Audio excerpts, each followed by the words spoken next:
tiempo de Navidad, de Natividad de Jesús. Y este tiempo es importante precisamente por una razón. Y esa razón la da el evangelista San Mateo en el capítulo 2, cuando nos habla de María embarazada y de cómo José la iba a rechazar. Si usted lee a José, se le aparece un ángel en sueños y el ángel le dice, verso 21 del capítulo 1, y dará a luz un hijo y llamará su nombre Jesús, porque él salvará a su pueblo de sus pecados. Ese es realmente el mensaje central de la Navidad. La venida de un Salvador que viene a nosotros a liberarnos de la esclavitud del pecado, como dice San Pablo en la carta a los Romanos en el capítulo 3. Acuérdense cómo queda la humanidad, dice Pablo, judíos y gentiles quedamos bajo pecado. Es decir, que la condición natural del hombre, por haber heredado la naturaleza adámica, era precisamente ese, el pecado. Como por un hombre entró el pecado al mundo. El pecado nos invadió, el pecado nos tomó y el pecado nos condenó. Pero Dios en su infinita gracia y en su infinita misericordia cambió la situación y la cambia, bueno, desde el mismo momento en que la primera pareja cae en pecado. Porque si usted lee Génesis en el capítulo 3, verso 15, ahí usted tiene el famoso protoevangelio. Acuérdese que vendrá un descendiente de la mujer. Acuérdese de Génesis 3:15. Y ese descendiente de la mujer será quien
de ser recibida por todos. Palabra fiel. Ahora, ¿por qué Pablo dice palabra fiel? Bueno, cuando uno lee la carta de 1 Timoteo, usted va a descubrir cómo Pablo dice que la palabra es la doctrina de Dios, que no es palabrería humana, dice claramente, que no es doctrina inventada por algunos que se creen doctores de la ley o quieren serlo. Pablo dice que es el evangelio del Dios bendito, es el mandamiento de Dios para la vida piadosa, es la buena palabra para una fe firme. Pablo dice, es el mandamiento que debe ser conocido por ser la verdad, que nos hace estar en la verdad y ser redimidos. Pablo dice, es palabra de Dios para santificación y desarrollo de la fe. Es palabra que nos hace estar firmes en Dios y gozar de Él para siempre. Es palabra que nos ayuda a tener fundamento para poder exhortar, aconsejar, predicar y enseñar.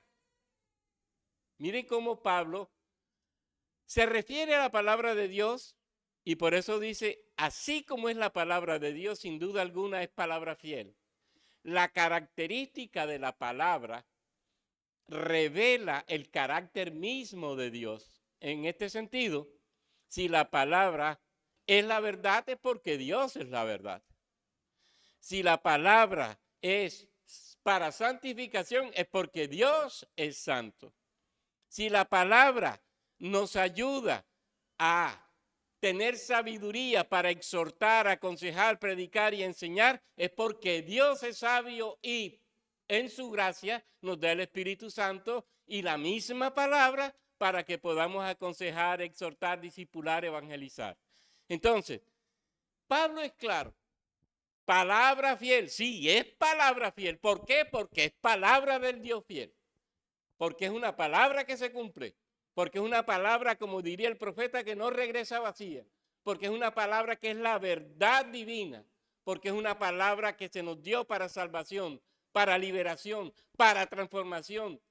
Es una palabra que nos hace a nosotros personas totalmente diferentes a lo que antes éramos. Eso es lo que Pablo nos está diciendo. Palabra fiel, palabra que es creíble, palabra que es digna de ser tomada como fundamento para la vida y para todos los aspectos de la vida. Pero Pablo dice también, palabra fiel, digna de ser recibida por todos. Yo sé que es la palabra fiel y tengo claridad de lo que esa palabra es.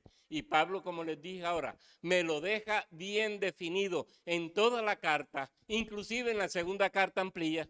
Lo que pasa es que no quise tomar la segunda carta para no alargarme, pero si usted la lee, usted se dará cuenta cómo Pablo amplía el significado de la fidelidad de la palabra en la segunda carta. Es una palabra que en sí misma no contiene nada que genere mal, que genere tristeza, que genere dolor, que genere engaño. Todo lo que la palabra es en sí misma genera vida, genera paz, genera gozo. Todo lo que la palabra es, diría Pablo con base en la expresión, es valiosa. Todo lo que la palabra es valiosa, honorable, adecuada, justa, para que nosotros como seres humanos la podamos oír y la podamos acoger sin problema. Ahora, en los seres humanos comunes y corrientes, esa acogida lógicamente obligaría la presencia del Espíritu Santo. Pero en los creyentes, esa palabra, por tener nosotros ya el Espíritu Santo, la acogeríamos sin problema, la escucharíamos sin problema, la viviríamos sin problema, la predicaríamos sin problema, exhortaríamos con ella sin problema. Porque la misma palabra nos hace aptos para ello, pero porque tenemos al Espíritu Santo, que es el autor de la palabra y que es el que nos ilumina para hacer ese trabajo espiritual entre los hombres. Palabra digna, palabra fiel. Es una palabra que desde todo punto de vista produce transformaciones radicales en el hombre.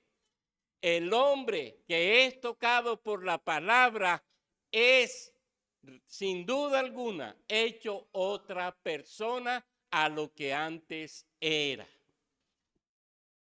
Pablo le va a decir a Timoteo precisamente eso. Timoteo, ¿cómo has crecido? Timoteo, ¿cómo has cambiado? Timoteo, eres otro. ¿Por quién? Por la palabra. Y acuérdense que Timoteo aprendió la palabra de su abuela Loida y de su madre Eunice. ¿Se acuerdan de eso, verdad? La palabra que aprendió Timoteo la aprendió en casa. Lógicamente Timoteo seguro que sufrió el proceso que sufre todo niño de aquella época. Y luego de la casa la aprendió en la sinagoga, con los maestros de la sinagoga. Y luego que aprendió en la sinagoga, seguro que se puso a los pies de algún maestro, algún rabino, como le sucedió a Pablo. ¿Y qué pasó con Timoteo? Se hizo un hombre de la palabra.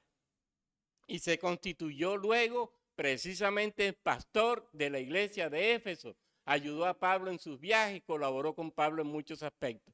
Pero ¿qué es lo que nos interesa a nosotros, verdad? Palabra fiel y digna de ser creída por todos. Los méritos que tiene la palabra misma por ser palabra de Dios son suficientes para nosotros acercarnos a ella confiadamente, leerla confiadamente, asumirla confiadamente y predicarla y enseñarla confiadamente. Por ella misma. Yo no necesito más. Ella misma y ella misma en el poder y la gracia del Espíritu para poderla enseñar. Lógicamente tenemos que formarnos como hizo Timoteo, tenemos que formarnos como hizo Pablo, tenemos que formarnos como hicieron los mismos discípulos, tenemos que formarnos. Porque si no, cualquier cosa se puede decir de la palabra desde una visión puramente nuestra. Y acuérdense que desde que la Reforma Protestante aparece, lo que Lutero, Calvino, Zwinglio, Bucero y todos los demás, lo que lucharon ellos fue precisamente que los creyentes pudieran decir lo que la palabra de Dios realmente dice, evitando posiciones personales, evitando opiniones personales. Y por eso Lutero nos va a decir, necesitamos que los creyentes puedan madurar en la fe, estudiar profundamente la Biblia y alcanzar a ser teólogos. Los creyentes en las iglesias no somos teólogos. No somos repetidores de discursos, pero no estamos estudiando seriamente las Sagradas Escrituras. Y fíjense que lo que hizo Timoteo fue eso, lo que hizo Pablo fue eso, y lo que hicieron todos los seguidores de Jesucristo que predicaron y enseñaron fue eso, porque era la tradición. Nadie llegaba a ser predicador y maestro si no era a partir de un proceso de aprendizaje serio de las Sagradas Escrituras. Ahora fíjense, lo que Pablo nos está mostrando está de acuerdo con lo que dice el Salmo 19. La palabra es recta, la palabra es pura, la palabra es limpia, la palabra es verdad, la palabra es justicia, es palabra de Jehová, es Dios que no miente, que no se equivoca, que es infalible, que es inerrante, que es eterno. Esa es la palabra. Y es la palabra que tenemos. Esa palabra, dice Pablo, es la que nosotros tenemos que mirar de cerca. Fiel es Dios, que nos dio su palabra. Y fíjense que nos las dio ¿para qué? Para que nosotros pudiéramos ser hijos de Él, transformados por Él, pero testigos de Él, por la palabra. Así que la primera enseñanza que nos da Pablo aquí, en esta carta a Timoteo, es la palabra de Dios es creíble. La palabra de Dios es digna de confianza. Y la palabra de Dios debe ser recibida por los hombres, pero la palabra de Dios con mayor razón debe ser acogida por los creyentes, interiorizada por los creyentes y llevada al mundo por los creyentes. Eso es lo primero. ¿Y por qué? Porque los atributos mismos de la palabra hacen de la palabra una palabra poderosa, una palabra viva, una palabra transformadora, una palabra que es capaz de tomar el corazón del hombre y hacerlo otro. Eso es claro en Pablo. Ella dice, Pablo ilumina, nos guía, nos educa, nos ayuda en nuestro propio perfeccionamiento. Pablo no se equivoca entonces cuando afirma estas verdades. Palabra creíble, palabra digna de ser acogida por todos. Pero además de eso, Pablo quiere ser específico. Fíjense que ahora dice que Jesús, que esa palabra que es fiel y digna de ser recibida por los hombres, miren cómo la presenta Pablo, para que nos quede claro y no nos perdamos en el discurso. Digna de ser creída por todos, pero mire ahora dice, verso 15 del capítulo 1 de la primera carta. Dice Pablo, palabra fiel y digna de ser recibida por todos. ¿Cuál palabra, Pablo? Que Cristo Jesús vino al mundo para salvar a los pecadores, de los cuales yo soy el primero. ¿Cuál palabra es esa? ¿Cuál palabra es, hermanos? Palabra de Dios, pero ¿qué es lo que Pablo está diciendo aquí? Que Cristo Jesús vino al mundo para salvar a los pecadores. El evangelio de Jesucristo. ¿Cuál es el evangelio? El mismo Jesús lo dice. Y Pablo lo resume de esta manera. ¿Cuál palabra, Pablo? Pues el evangelio. Y el evangelio es toda la escritura. Porque toda la escritura nos habla de Cristo. No hay un pasaje bíblico que no nos hable de Cristo. Yo siempre se los he dicho.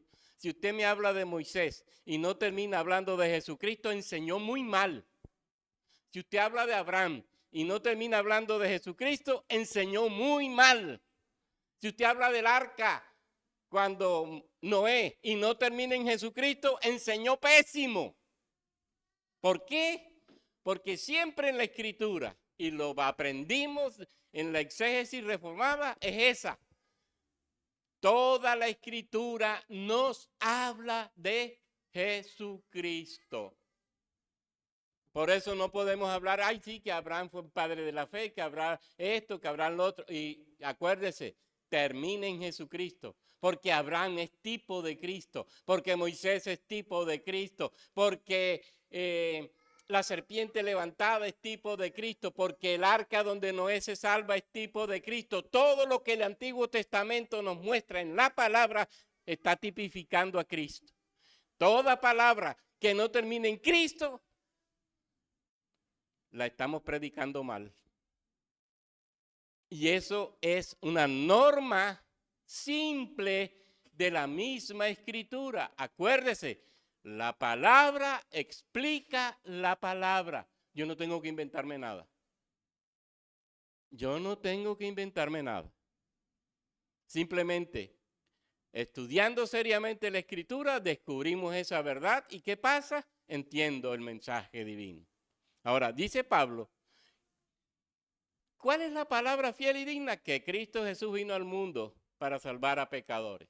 El evangelio. Lo leyó el pastor Carlos ahora cuando tomó de referencia a Lucas. Cuando nace Jesús en un pesebre allá en Belén. Y fíjense que nace producto de un edicto ordenando César Augusto a todos los del Imperio Romano que vayan a sus ciudades de origen a censarse. Acuérdense que lo que interesaba al imperio era saber cuántos son, no porque quisiera saber cuántos habitantes eran, sino para saber qué poseía cada habitante para poder decirle, tú tienes que pagar tanto de impuestos. Esa era la última intención del censo, no era otra. Y ese censo, si ustedes leen la historia, va a ser una de las causas de una rebelión grande en Galilea. Judas Gaulanita se levanta en contra del censo y tremendamente se va contra los romanos y lógicamente Herodes Antipas se levanta y los arrasa. Pero ese censo era con una intención bien marcada. Saber cuánto tienes, saber cuánto pagas. Y lo otro, saber cuántos hombres tienes en casa y saber cuántos puedo tomar de ahí para mi ejército. Pago del servicio militar. Así que miren cómo Dios muestra en su palabra que Él, en su designio, en su voluntad, en su sabiduría, usa agentes humanos para llevar a cabo sus planes. Las palabras son del hombre, la palabra final siempre la tendrá Dios. Y acuérdense que Proverbios 21 lo dice también, que las manos del rey están en las manos de Dios y Dios lo lleva a hacer lo que Él quiere. Eso fue lo que hizo con César Augusto, emperador romano, siendo Cirenio el que gobernaba en Siria. Así que, hermanos, fíjense que la palabra de Dios es palabra verdadera. Y tan verdadera es que todo lo que dice ella se cumple en la historia. Todo. Todo, absolutamente todo. Del Antiguo al Nuevo Testamento. Usted pudiera recordar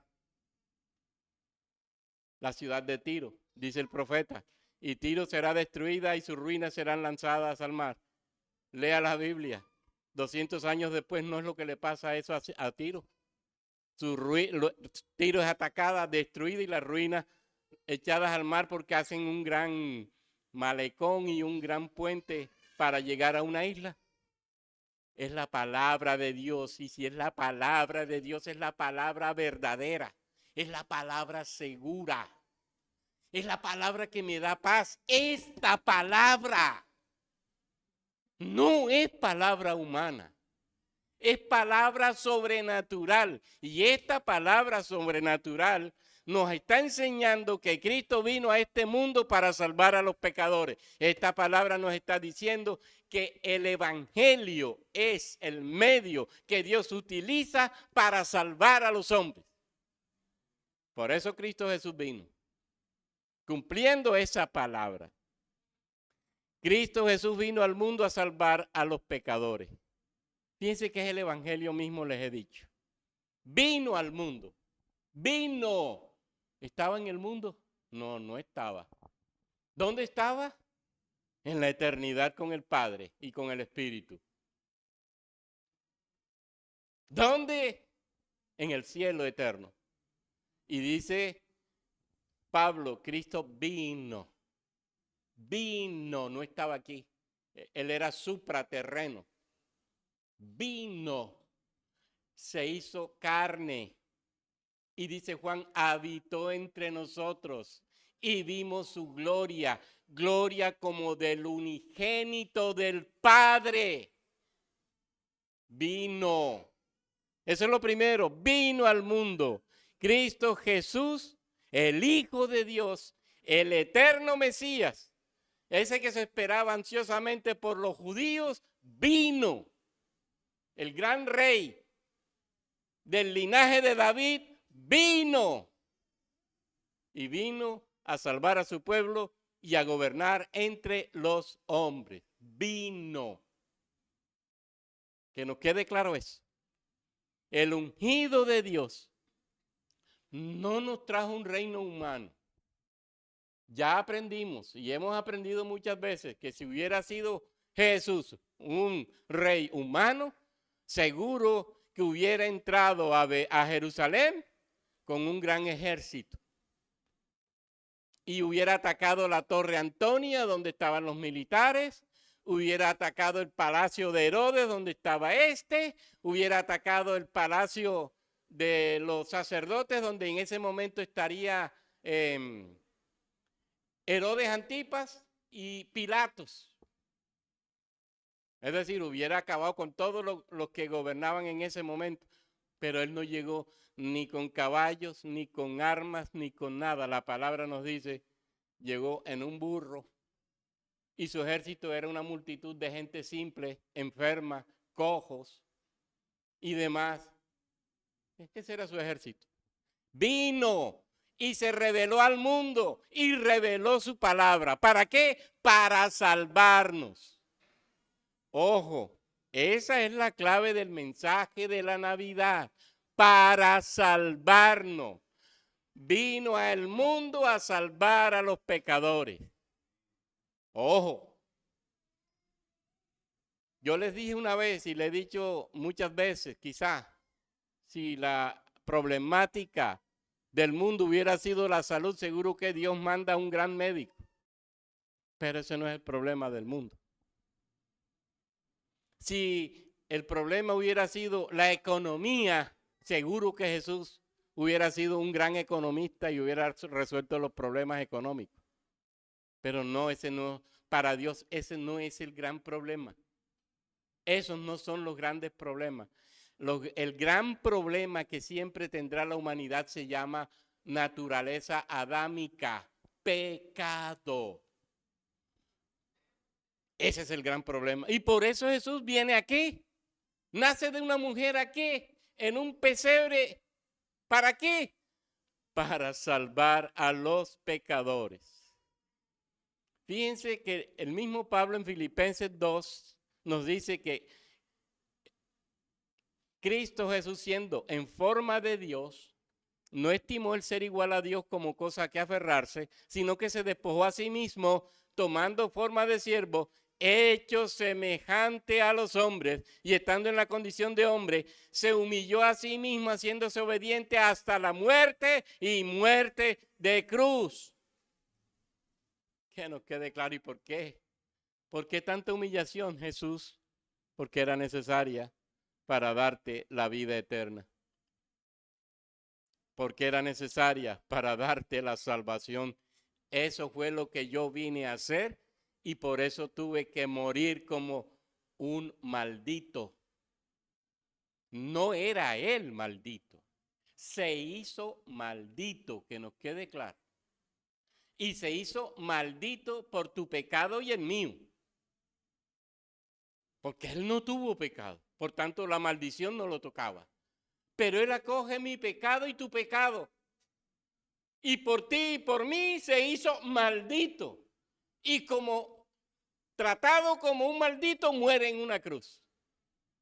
¿Y para qué? Como dice Pablo en Filipenses, para darnos la vida.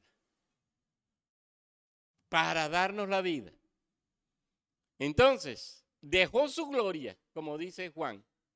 Dejó su sitio eterno al lado del Padre. ¿Para qué? Como dice aquí Pablo a Timoteo, para salvar a los pecadores. Acuérdese, Jesús significa Dios salva. Por eso le pondrá por nombre Jesús. ¿Por qué? Porque Él es Dios que salva. Que nos quede claro, por eso vino. ¿Por qué vino? Porque Él es Dios que salva. Mi gran problema entonces está siendo resuelto y sigue siendo resuelto por Jesús. El Dios que salva vino. Y el Dios que salva me está liberando de la maldición de la ley, del pecado y de la muerte en la cruz del Calvario. Para eso vino. Para eso vino. Piense en el pecado y compárelo con lo que hace Cristo, con lo que hace la Trinidad del Dios Trino. El Dios Trino es unidad. El pecado es separación. El Dios es eterno. El pecado es lo temporal y pasajero. Dios es la vida. El pecado es la muerte. Dios es esperanza. El pecado es desaliento e incertidumbre. Dios es paz. El pecado es desasosiego y temor. Dios es gloria. El pecado es infierno. El pecado es definitivamente todo lo contrario a lo que Dios es. De modo que cuando yo peco, yo me voy directamente contra Dios. Por eso David dice, contra ti, contra ti, contra ti solo pequé. Cada vez que peca tendrá que decir, y tendré que decir lo mismo, contra ti, Señor, me fui en contra. Me enfrenté a ti, fui en contra tuya. ¿Cuándo? Cuando pequé. Nos hacemos enemigos de Dios cuando pecamos.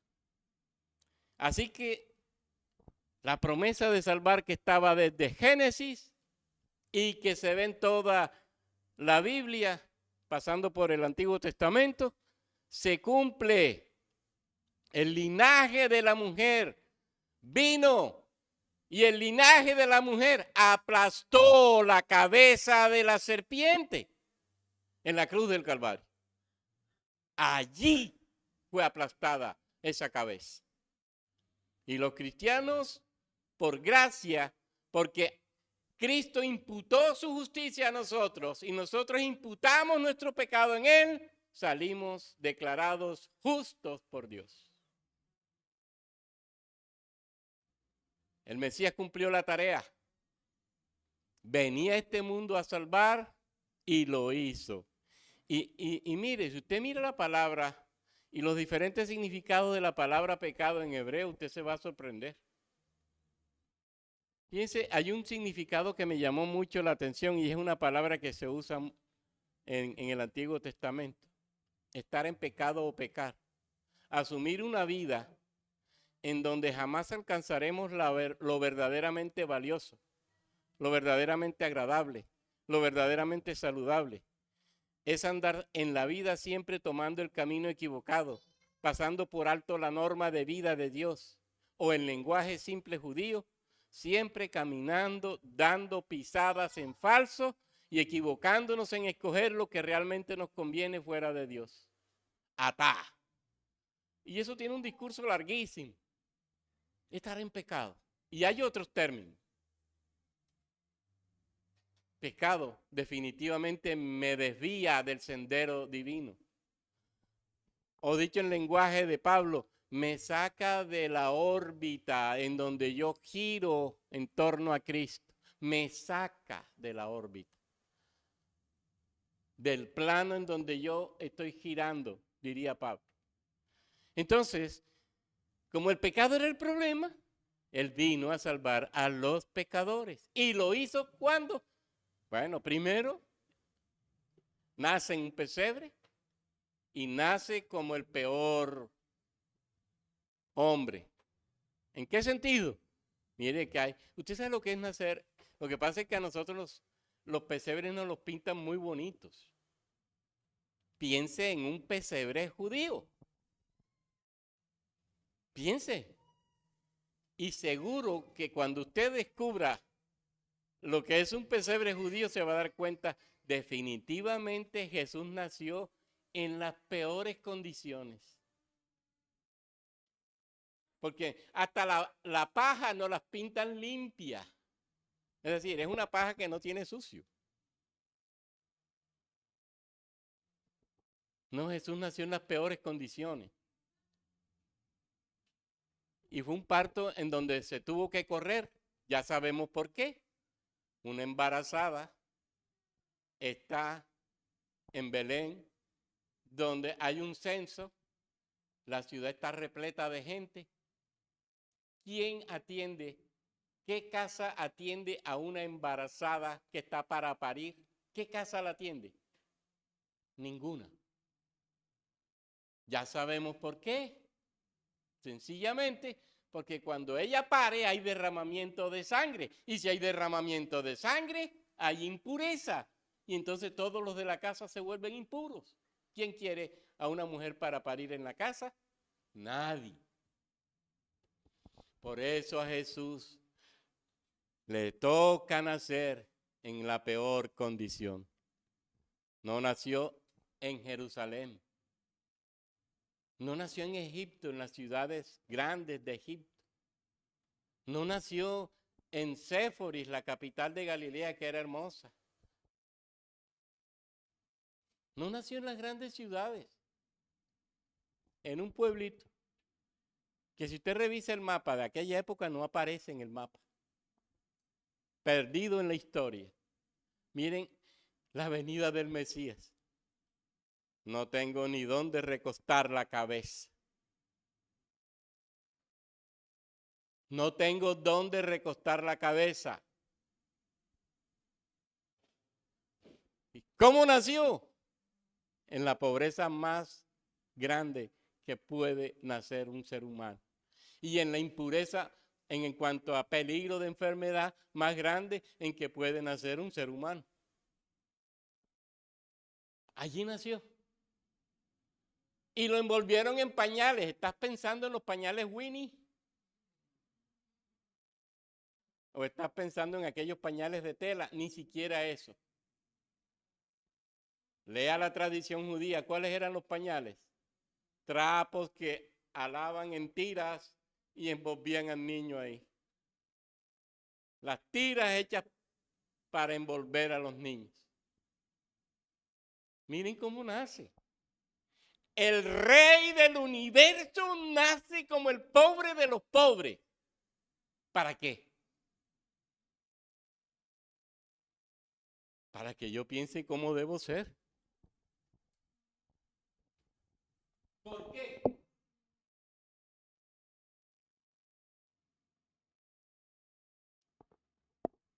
Hermano, nos da esto una gran lección. El cristianismo se sustenta en la humildad de Cristo y en la sencillez de Cristo.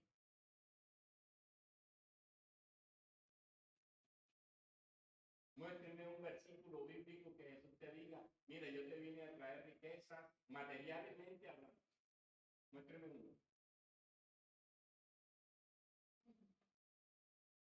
Y ustedes que los recursos, los versículos que hablan de riqueza los acomodan y los descontextualizan. Pero no hay uno solo que me diga, sí, Jesús. Siendo pobre se hizo rico. ¿Rico en qué? Si el adulto dijo, no tengo ni dónde recostar la cabeza. ¿Rico en qué?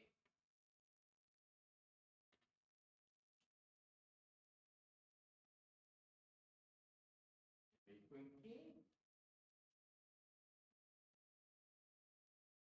Por eso nosotros tenemos que pensar en qué consiste nuestro cristianismo.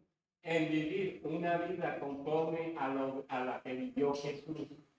En humildad, en sencillez y confiando en Él, pase lo que pase. Y yo te aseguro que Él no nos abandonará. Y nos sacará adelante.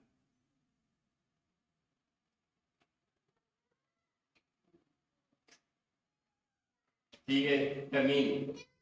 Pablo va a terminar diciendo, fíjense que Pablo está mirando con horror el pecado. ¿Y con horror por qué? Porque me tienen que venir a salvar. Si no me salvan, estoy muerto. Enfrento la gran posibilidad del infierno si no me salvan. Y por eso Jesús no nos engaña, Él nos advierte del espantoso riesgo del infierno. Y por eso el pecado es el peor mal, le lleva al infierno. Por eso la vida que le interesa a Cristo es en Él. En el gozo de su presencia, lo demás es lo de menos. Fíjense que los hombres pensamos más en las arandelas que buscar a Él. La Biblia dice, buscar primeramente el reino de Dios y su justicia, y lo demás vendrá por añadidura.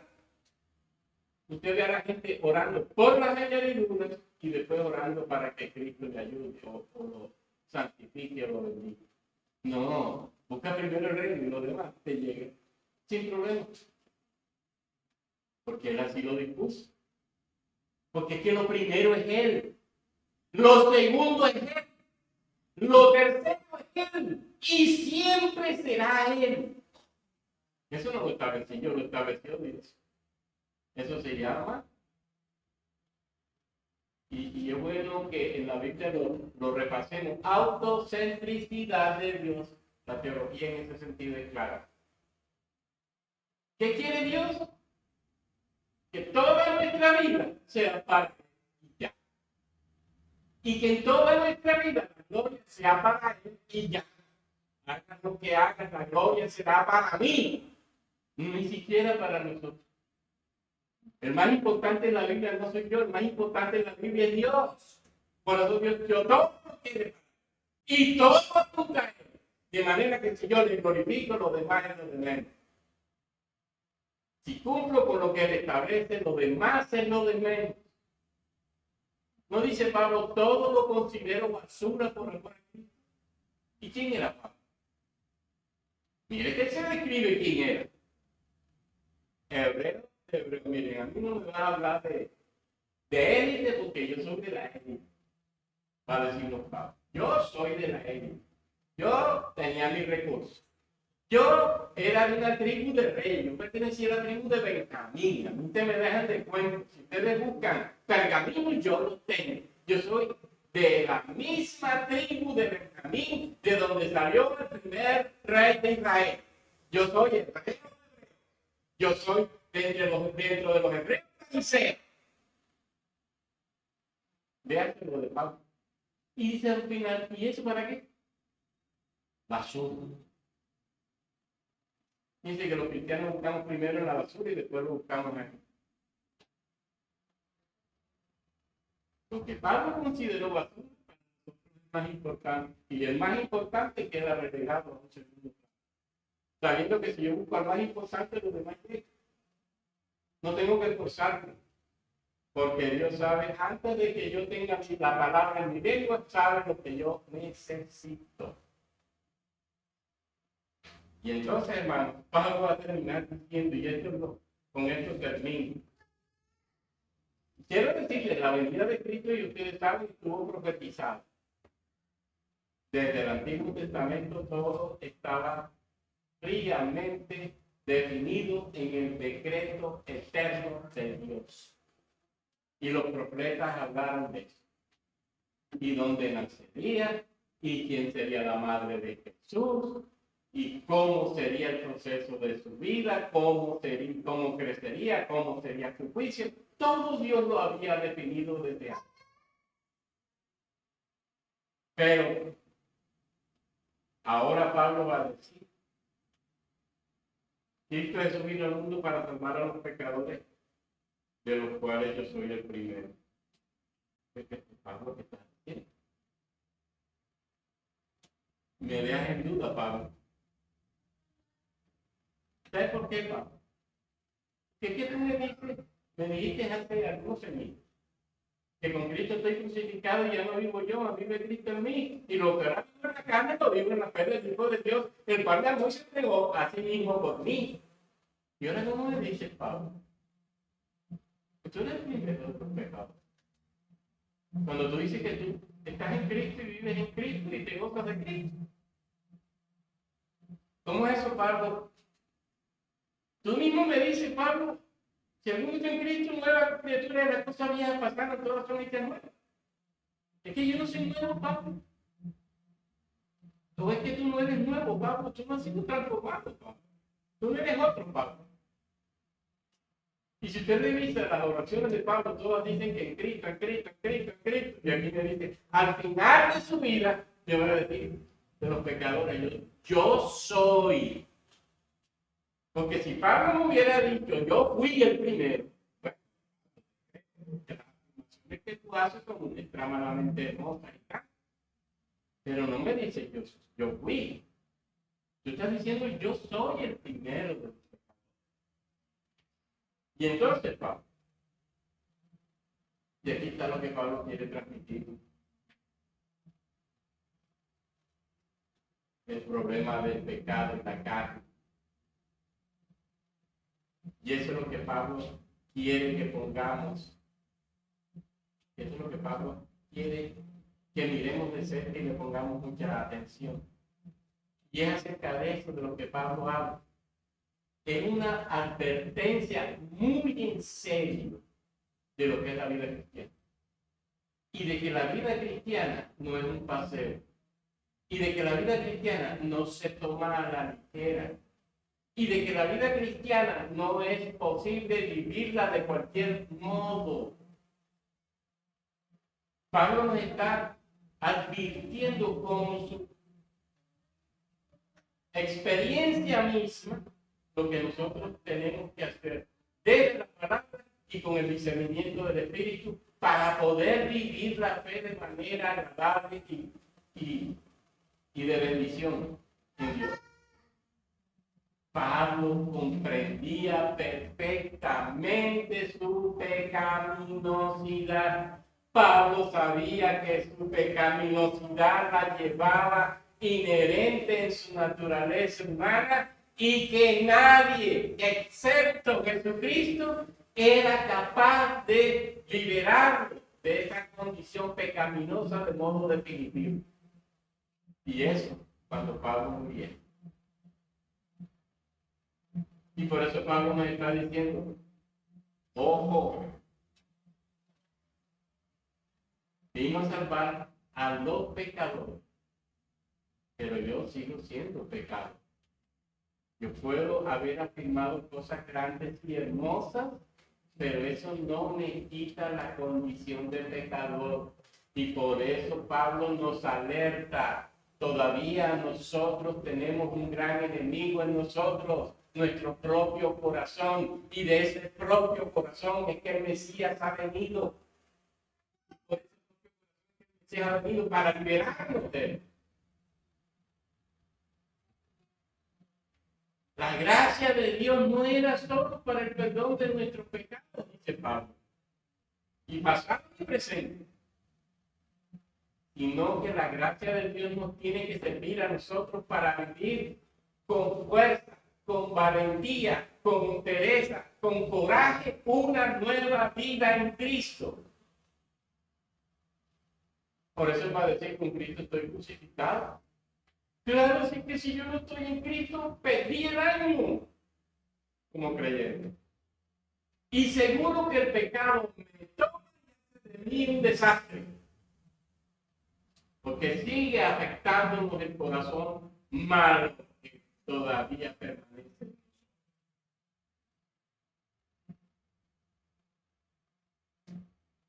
Por eso el cuidado que Pablo tiene de enseñarnos esta verdad. No te confíes. No te descuides. Esto lo va a decir los Corintios de una manera muy clara. El que esté bien, mire que no caiga. ¿Por qué? Yo estoy en Cristo, Cristo. ¿Y por qué? Que todavía en nosotros hay vestigios de naturaleza básica que nos sacan de la órbita divina. Y que no se nos olvide eso. Por eso el Mesías todavía sigue siendo lo necesario.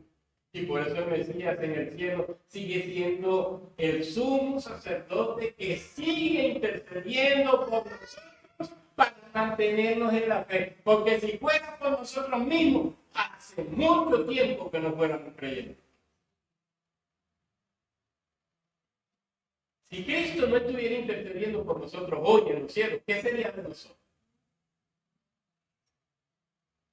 Lo mismo que le digo a Pedro, mira Pedro, el diablo me ha pedido que te zarandee. Pero ánimo, Pedro. Yo he orado. Eso puede pasar. Y Pedro era incrédulo. Pero mire lo que le puede pasar a un creyente. Y entonces, ¿quién necesito? Al Mesías. Ese que vino, ese que te hizo carne, ese que habitó entre nosotros, ese del cual vimos su gloria y seguimos viendo su gloria por gracia y misericordia. No como lo vio Pablo, pero sí de una manera particular. En nuestra conversión y en nuestra vida diaria. Entonces, hermanos, aunque pecare, Cristo no desistirá de hacer su trabajo en mí por el amor que nos tiene para salvación, porque nos escogió para sí. Si no fuera por eso, hermanos, tú y yo no vendríamos ya a la iglesia. ¿Usted cree que viene a la iglesia por qué? Porque usted tomó la decisión de venir. No porque Cristo en su gracia, porque quiere bendecir. Si no fuera así, no vendríamos. Piensen los domingos. ¿Cuántas veces has tenido ganas de no venir al templo? Yo sé que muchas veces. ¿Y por qué? Lo humano, la naturaleza adámica. Descansa hoy. Vete para Coveña. Vete para la finca. Hoy es día de descanso. Y se nos olvida que ha sido este el día que Dios estableció para él. Para él. Él nos dijo 6 días de trabajo. Este día es para mí. Y en este día me lo dices a mí. Un día. No dice unas horas para cumplir. Dice un día. De 7 días, un día es el Señor. Y no nos dan ganas de venir al templo. Y no queremos venir al templo. Entonces, mis queridos hermanos, con esto termino. Cristo Jesús vino al mundo para salvar a los pecadores, de los cuales yo soy el primero. Y con esto repito, insisto, Pablo nos está llamando a finalizar nuestra fe hasta que Dios nos lleve, pero viviendo con cautela, con discernimiento nuestra vida cristiana, sabiendo que en el Señor podemos encontrar el mejor camino a seguir, de tal forma que no lo ofendamos haciendo lo que a Él no le agrada. Para eso Él vino al mundo, para salvar a lo que se había perdido.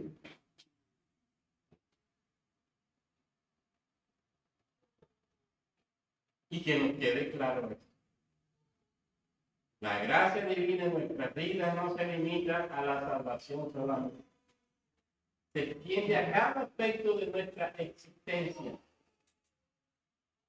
Pablo era consciente de que solo en la gracia y en el poder del Espíritu Santo podía él alcanzar la meta. Y fíjense que al final, en la segunda carta a Timoteo, lo va a decir, ¿se acuerdan? Cuando él anota, he acabado la carrera, he guardado la fe, ahora me espera la corona de la vida. Dice como Pablo, en la sabiduría que le dio el Espíritu y la palabra, guía su vida. Y fundamentado en el Señor alcanza la meta. Fundamentado en el Señor alcanza la meta. Llegar al final de sus días sabiendo que cumplió con lo que tenía que hacer y le quedó tiempo. Terminado la carrera, he guardado la fe, ahora me espera la corona de la vida. A Pablo le sobró tiempo y nosotros no tenemos tiempo. Porque siempre estamos ocupados. Ocupados para orar, ocupados para predicar, ocupados para aconsejar, ocupados para alentar al hermano, ocupados para cualquier cosa que la iglesia requiera y cualquier cosa que el Señor requiera de nosotros. Siempre tenemos una excusa y a Pablo le sobró tiempo. Hizo todo lo que el Señor le estableció que hiciera y dice, he acabado la carrera, terminé. Y esta palabrita es fuerte, he acabado con agonía, con sufrimiento la carrera. Pero, y he guardado la fe. Es decir, Pablo me está diciendo, al final, mi vida fue dura, fue difícil, pero en el Señor acabé y me quedo bien. El Mesías vino. ¿Qué hace el Mesías por nosotros si no nos busca? Hoy celebramos Navidad. ¿Para qué? Ay, sí, qué bonito Navidad. Qué bueno que nació Jesús. ¿Eso para qué nos sirve? Y no es para que tengamos más conciencia de que nuestro cristianismo debe tomarse en serio y de que nuestro cristianismo o se vive responsablemente o no sirve.